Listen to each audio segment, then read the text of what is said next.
Is it a mentality or something of the kind? I told somebody to draw for me the structure of magnesium. Somebody drew. I'm using the outer electrons because they are 2 to 8 to 2. Magnesium. Now somebody draws for me magnesium and combines all the 2 electrons here. Now these ones are already bonded. There is no way they can react.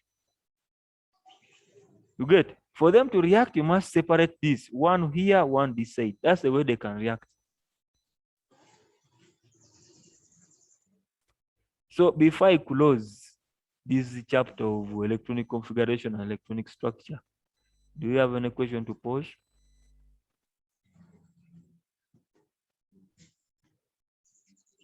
Please ask before you start misfiring.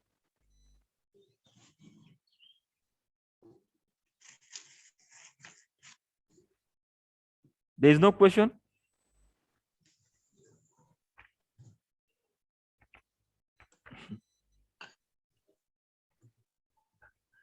So if they say chlorine is Cl, it is 2, it is electronic atomic number is 17.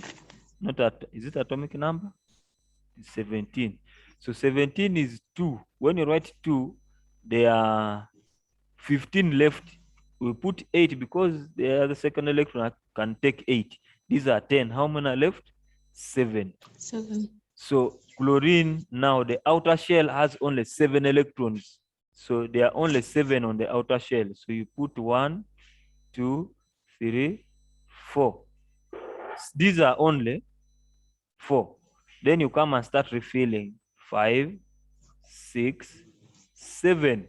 Therefore, 1 is left free. So for chlorine to react, since it is a non-metal, it reacts by attracting an electron here so that it becomes stable. Is that fine?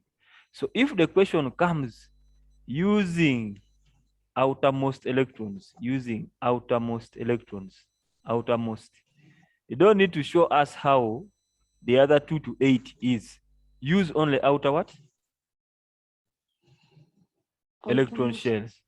You get it? Yes? Is that fine? Yes, teacher. Yes. So you answer according to the question. If they say, you show how this is formed, that one is okay. You can use the 2 to 8 to something. But if the question comes on condition, using outermost electrons or outermost shells only, show how the following elements are formed. There, you have to show using this one, only this one. So these outermost electrons here, they give us the group to which this thing belongs, and it gives us the valency of that element, the outermost shell here. Now, 1, 2, 3 gives us the number of shells. That element has. Because there are how many shells are here? 7. No, those are 3. electrons. There are 3 shells. The first shell, second shell, and the third shell. Therefore, it gives us the number of shells. When it gives us the number of shells, it builds what we call the period in the periodic table. While this one gives us the group and the valency to which substance belongs to the periodic table. So if something has 2 to 8, which period does it belong? Give me the period. 2. It belongs to period 2. Then the group? Group 8. Group 8. Thank you very much. So this last one here gives us the group. Then the number of shells gives us the period. These are 2 shells. It belongs to period 2. We are going to look at the way that that comes. That if you draw your periodic table as this, you start with the long arm. Let me draw it this other side. You start with a long arm like this. Now you follow it by the shorter arm, and you take it also this side, you draw the long arm. So where these ones start from, that is period 1. Okay, you finish it, you go to the next one. These are, the more you create these lines downwards, these are the more periods, 2, 3, 4, and you continue. Now the groups come in. This is group 1, this is group 8. We are now crossing over to the periodic table slowly. So this is group 1. In the middle here, you must put from 2, 3, 4, 5, 6, 7, up to 7 is the last one here, because 8 is already up. So then you divide them like this. That is the way you separate. So anything that is 1, 2, that is atomic number. 3, 4, 5, 6, 7, 8, 9, 10, 11, 12, 13, 14, 15, 16, 17, 18, 19, and 20. Now, if you look at those numbers, if something has atomic number 20, that's atomic number is 20. These are the number of protons present. So if you are writing the EC, electronic configuration becomes 2 to 8. Those are the first 2 shells filled. These are 10. You are left with more 10, so you have to get 8, and then the remaining one is 2. So which period does it belong? You count the number of shells present. 1, 2, 3, 4. It belongs to period 4. Which group? 2. Group 2. 2. That is the way you come up with that. So if a question comes in whichever way, make sure you can answer the periodic table as easy as that.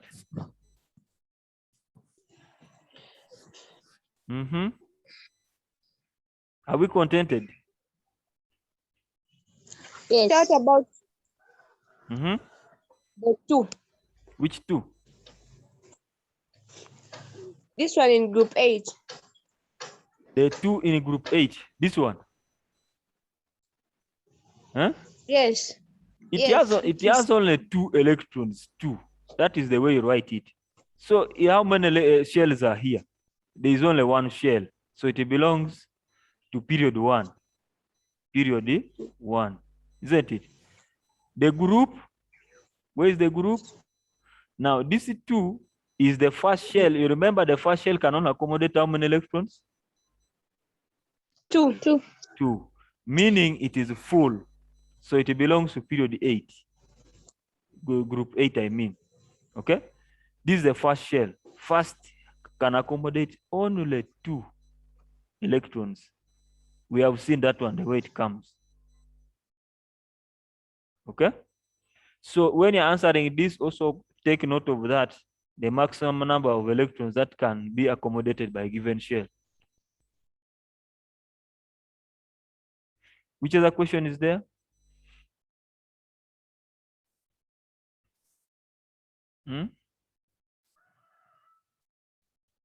Now, there are common questions that they ask about ions.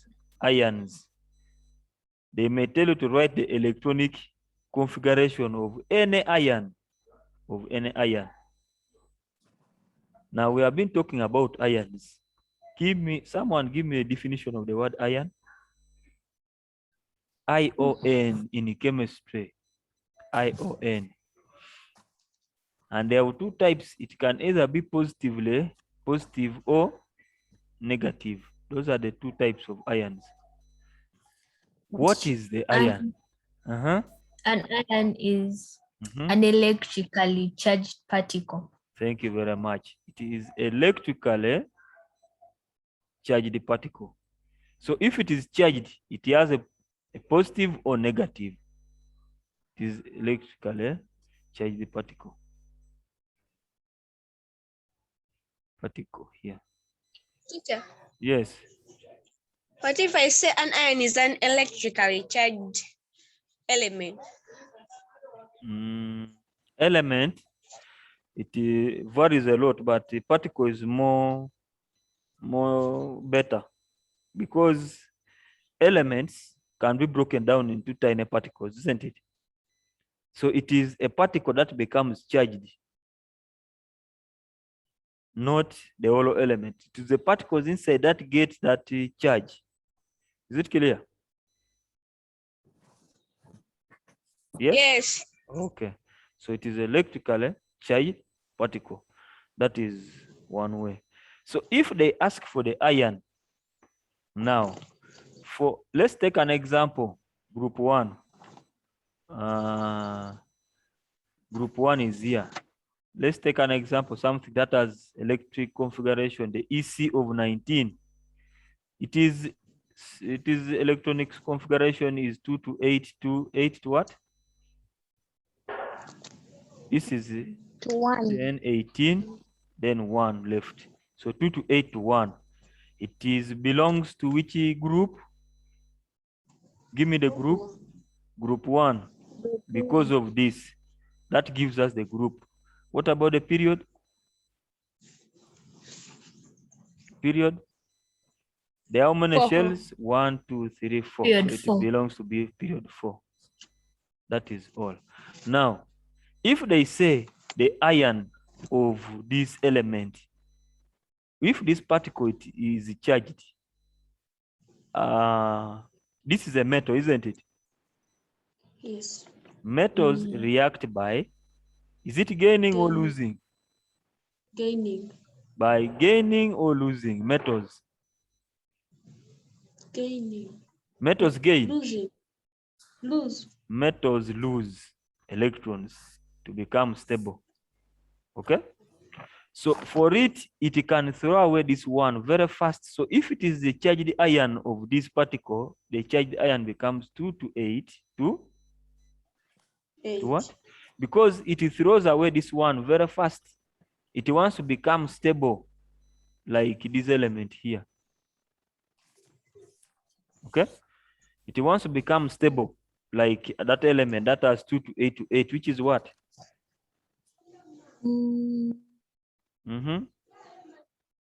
Wait. 2 to 8 to 8 Argon. is argon. Okay. So all of them, you see these elements, they react to be stable like this is helium. They react to be stable like neon. They want to be stable like argon. Argon. Okay. All of them, the way they behave here, they want to attain that stable state. Okay. So allotropes are atoms of the same element with the same number of protons but different number of neutrons. It is only neutrons that vary from that part. If you put electrons here, electrons, then the definition ceases to be the same thing because protons is the opposite of electrons. Okay? Yes. Protons is the same as electrons because they are the opposite of what is there. So you find an element with atomic number 20, those are the number of electrons on the outer shell. They are always 20. So it is the opposite. It is only neutrons that differ from that element. So protons and the neutrons. If you don't want to say this, the correct definition of isotope is elements with the same number or the same atomic number, but different mass number. Because mass number is the same as protons plus neutrons. We looked at that. So this is the way hydrogen exists. These are the isotopes of hydrogen. 1, 2, 3. Carbon is 1, 2, 3. You see how they exist? Chlorine, only what differs is this number on top. This is 1, this one is 2, this one is 3. But the other one down is the same. Carbon also the same way. The most common carbon we find on Earth is this one. But it also exists in, there's also carbon 13, there's also carbon 14. You will reach a certain part of chemistry and they ask which isotope of carbon is used in carbon dating. Then you start answering questions that you don't belong to you. So carbon dating is part of that. So if you want to study the way something has reduced from its normal state, you use carbon dating, and the only carbon used is carbon what? Carbon. Hmm? Which carbon used in carbon dating? Yeah, Carbon. Carbon 13. it is carbon 14, not 13. It's carbon. So those are the terms you'll be meeting somewhere, somehow. In physics, you will get those definitions. Carbon dating, what? So those are part of that. So these calculations, those ones are self-explanatory. Now I want to take you to a serious bit of this work now. We have looked at the periodic table as arrangement of elements in order of increasing atomic masses. The periodic table is made up of rows and columns. Rows, where are the rows? Rows are horizontal, they are called periods. Horizontal, then vertical. Horizontal, vertical. Where is horizontal? If you are drawing lines, if they tell you to draw the horizontal and the vertical, which one of these two is horizontal? Which one is vertical?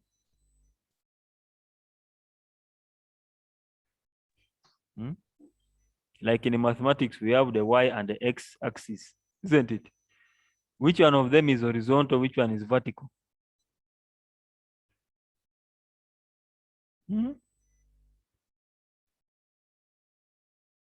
Which one? X is X is horizontal. horizontal.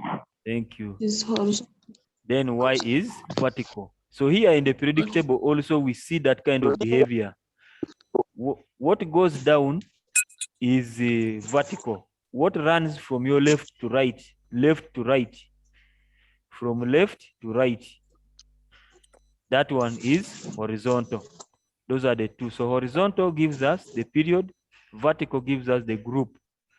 The group is the one that's responsible for the reactivity because it gives us the definite number of electrons on the outermost shell. So that is what you have there. This is the first 20 elements. Always this space between 2 and 3 is drawn. There are some elements there. There are more elements in that group more than any other thing. And those are called transitional elements. They have a certain color. That's why they always put them there. You don't see copper, you don't see zinc, you don't see what. All of them belong to that part of it. The silver, most of them are here. So when you look at this, the elements in the periodic table are classified as metals, metalloids, non-metals, and inert, noble, or rare gases. Metals, these are on the left of the periodic table, and they belong to group 1, 2, and 3. Metals, and they react by loss of electrons. That's the first thing I want you to know. So those are the simple terms you should be noting. Someone is eating or taking tea. What is that? You can't serve two things at a go. Either you forego one. So this is what you have here. Metals. These are on the left-hand side of the periodic table. This side, they belong to group 1, 2, and 3. Now tell me, is hydrogen a metal? Yes. Hydrogen is a metal. Eh? No. So why is it there in group 1?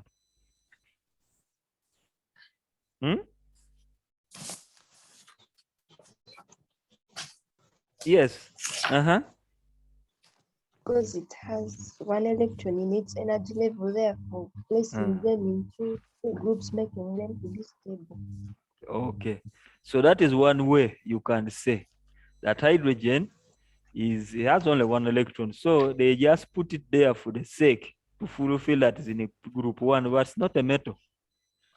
All metals of group 1 start from lithium, sodium, potassium as they go down there. Now, group 2, we have beryllium, magnesium, and calcium. Magnesium, calcium, these are earth metals. They are always found on earth here, these ones. But these ones, you form them through electrolysis. We shall look at electrolysis when that time reaches, but you form metals from given solutions. You pass electric current through a given solution, and the metal will be deposited on one of the electrodes. If you look at electrodes, you can either use these rods of the batteries. You know those rods found inside the battery? Yes. The normal cells we use there. So those black things that you normally get, those are type of rods. They are called electrodes. So if you put them in a solution that has sodium and something, sodium will get to the negative one, that is the negative electrode, because it is positive. It gets attracted to the negative electrode. Then it gets deposited on that electrode. So if you want, you remove and you cut it off, because those metals are very soft. Group 1 metals. We're also going to look at their properties. So 1, 2, and 3, those are where our metals are found. They react by loss of electrons. Semi-metals, they call the so-called metalloids. These are found in the middle of the periodic table. Example is group 4.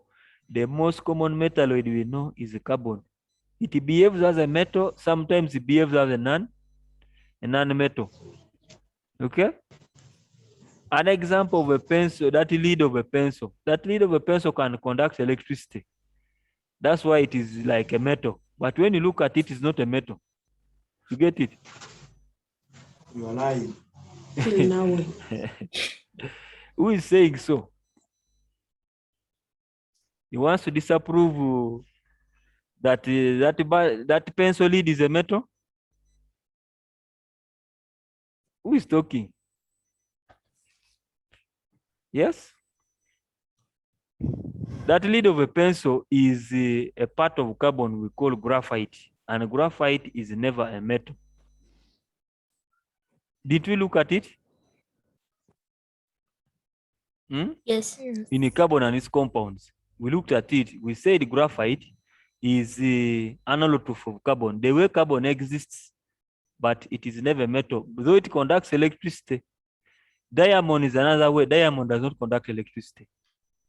And then amorphous carbon. Not amorphous carbon like what these particles of smoke. What those ones don't conduct electricity. They are too tiny. But the one of a pencil conducts electricity. So never insert it in the sockets anyhow. You'll be electrocuted. So that's the behavior of those elements in the middle of the periodic table, group 4. So nanometals, they are light. They are on the right-hand side of the periodic table. They take from 5, 6, 7. Noble gases, we know where to find them. They are in group what? 8. So nanometals react by gaining of electrons. Gaining of electrons. That's where they behave. Okay. Now, next time when we meet, we shall look at the trend of those elements in the periodic table. Why are they arranged like that? And that's how they end up giving us what we call the electrochemical series. Electrochemical series.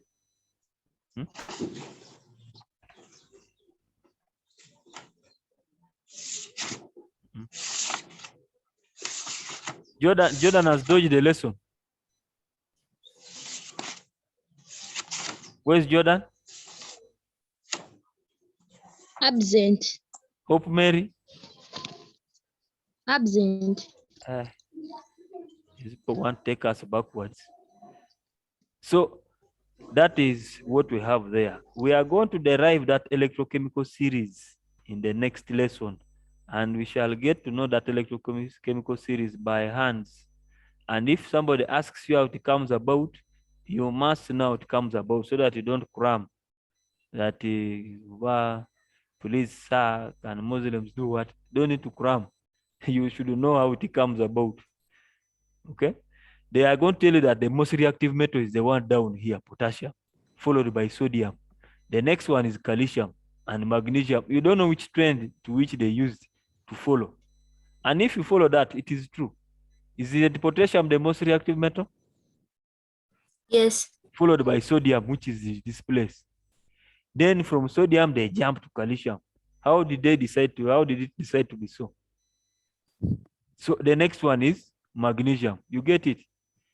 But when you go to the reactivity, to the periodic table, there are more elements below here in period 5, 6, 7, in group 1. Why don't they include them also?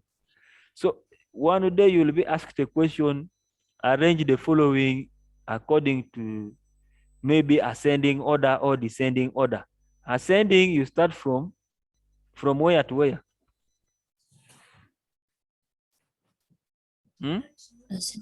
Ascending. If they say ascending order, ascending. The biggest. Then descending. Smallest. What? Ascending, you start from Behind. ascending From order. the big, Ascending, you start from the biggest. from the From the small. smallest to the The biggest. smallest to the biggest, to the bigger, the big one. Then here we start from the big one to the smallest. What? So even in the periodic table, those are the questions that will come. They will ask you a question. They will ask you a question that says, arrange the following metals according to their reactivity in ascending order. Then they will also tell you to arrange non-metals according to the descending order. Or they just bring any, they put letter K, L, M, N, O, and then for you get lost. They don't put these letters. So that is how tricky those questions come. The only trick for you to know is how did they derive the reactivity series? If you get to know that, you will answer questions in the periodic table, and all of them will give you definite answers. We have less than a minute to go. Questions at this level? No